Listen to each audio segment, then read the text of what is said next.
হেমন্ত মুখোপাধ্যায় জাদুকরের মতো কণ্ঠের টোনাল কোয়ালিটির হেরফের করতে পারতেন। নাটক অভিনেতাদের আবৃত্তি শিখতে হয়, কারণ গলার অরিজিনাল টোনাল কোয়ালিটি যাই হোক না কেন, যেমন ধরা ধরা গলা, তাকেও সিচুয়েশন অনুযায়ী গলা চড়িয়ে কথা বলতে হয়।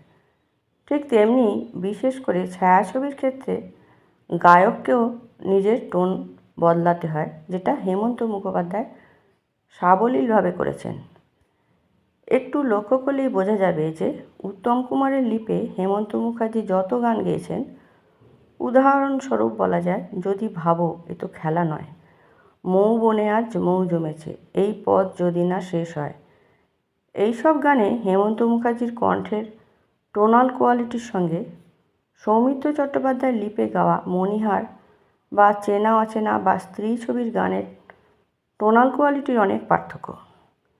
আবার পার্সোনাল অ্যাসিস্ট্যান্ট ছবিতে ভানু বন্দ্যোপাধ্যায়ের লিপে গান তোমাদের নতুন কুড়ি বা ক রয়েছে কলকাতায় গাইবার সময় গলার ফ্রিকোয়েন্সি বাড়িয়ে অবিশ্বাস্য রকম সরু করে ফেললেন, এতটাই যে মাঝে মাঝে হেমন্তের গলা কিনা এ বিষয়ে ভ্রম হচ্ছিল।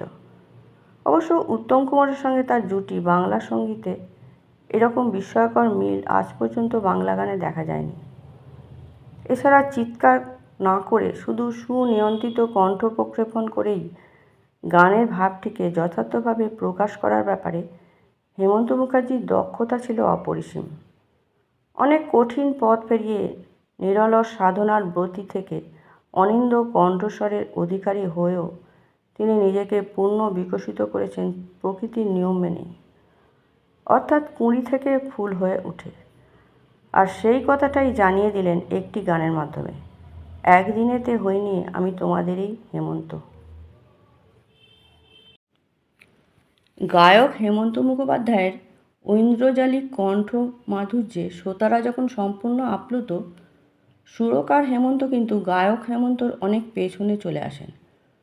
সুরকার হেমন্তর সেভাবে মূল্যায়ন খুব কমই হয়েছে।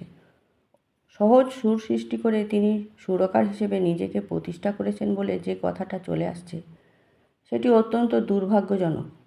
আর সব কিছু বাদ দিয়েও এটি মনে রাখতে হবে যে 150টি বাংলা ছবি ও 55টি হিন্দি ছবিতে হেমন্ত মুখোপাধ্যায় সঙ্গীত পরিচালক হিসেবে কাজ করেছেন, যেটি বাংলা ছবির সঙ্গীত পরিচালনার ক্ষেত্রে একটি ঐতিহাসিক ঘটনা। সুরকার হিসেবে নানা ধরনের সুর তিনি দিয়েছেন এবং নানা ধরনের পরীক্ষা নিরীক্ষাও তিনি করেছেন। হেমন্ত মুখোপাধ্যায় রবীন্দ্রসঙ্গীতে আচ্ছন্ন থাকলেও তাঁর দেওয়া সুরে রবীন্দ্রসঙ্গীতের প্রত্যক্ষ প্রভাব সেভাবে লক্ষ্য করা যায় না।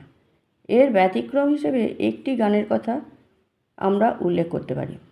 দুটি মন ছায়াছবিতে কে ডাকে আমায় গানটিতে রবীন্দ্রসঙ্গীতের সুর খুব স্পষ্টভাবেই অনুসৃত হয়েছে।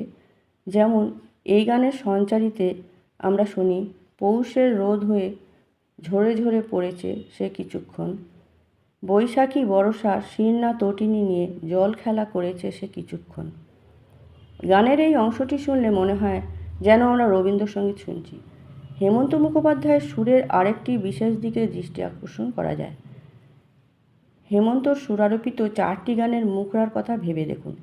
তোমার ভুবনে মাগো এত পাপ, এই বালুকা বেলায় আমি লিখেছিনু, নীল আকাশের নিচে এই পৃথিবী, প্রেম একবারই এসেছিল নীরবে। এই গানগুলি সম্পূর্ণ আলাদা, কিন্তু গানগুলি যদি গাওয়া হয় বা মনে মনে গুনগুন করেন, তাহলে দেখবেন এই 4টি গানের মুখরাই একটি বা দুটি কর্ডের সামান্য অদল বদল করে তৈরি করা হয়েছে। হেমন্ত মুখার্জি বুঝেছিলেন যে গানের মুখরায় এই ধরনের কর্ড প্রোগ্রেশন ব্যবহার করলে বাঙালি শ্রোতার হৃদয়তন্ত্রীতে সুর তুলবেই।